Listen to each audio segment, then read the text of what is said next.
Okay. We shot the whole movie. We shot the whole movie in Toronto, actually.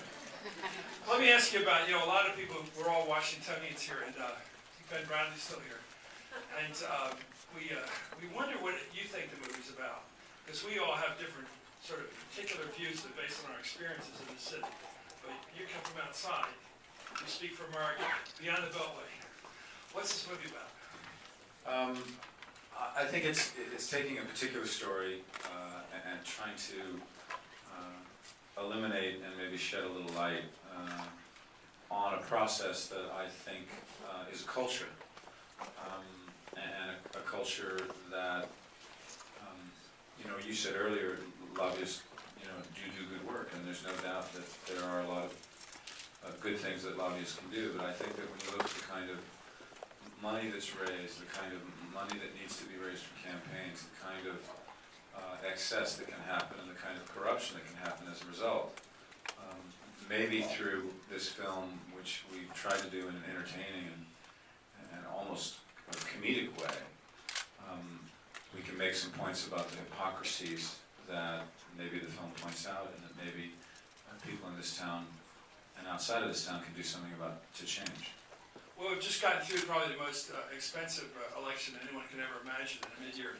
And the amounts of money spent by PACs and by the chamber and everybody is just beyond belief. And my question to you is, how do we get around it? Because I think what I heard was a story from a former senator that during Senate votes on a Thursday night, when they stack the votes every 15 minutes or so, they have to go out to their cars and sit in their cars and raise money in their cars. And it's gotten that bad. So they're driven by the need to raise money for TV. The lobbyists are driven by the need to get access, and the result is explosions like this of corruption. I think that maybe a good place to start would be if the television networks across this country decided that they should be serving the public by running vetted political ads, meaning it would be nice if there was a way to make sure that if you're going to put something on television as an ad, that what someone is saying about another candidate is actually true. And if they vetted them and then showed them for free and used it as a public service, then you take all the money out. Then the politicians don't have to raise money for television, and they are a part of a political process in informing the American public instead of what seems to be happening, which is that people are trying to buy their way into office. Okay, you've gotten beyond me, because I don't know how to do that, because of the First Amendment.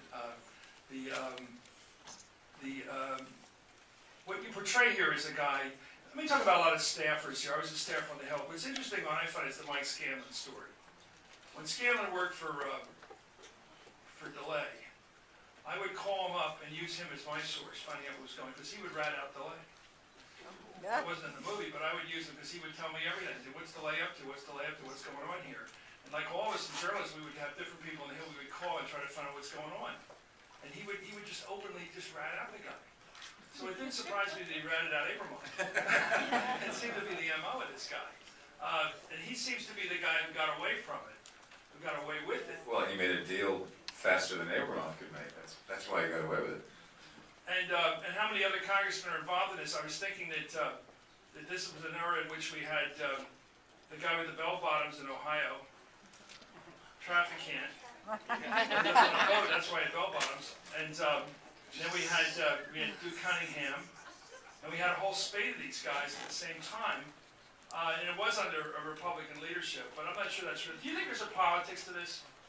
Do you think corruption carries a party label? No. Okay, that's as far as I go and as deep as I go. I'm going to ask from people, because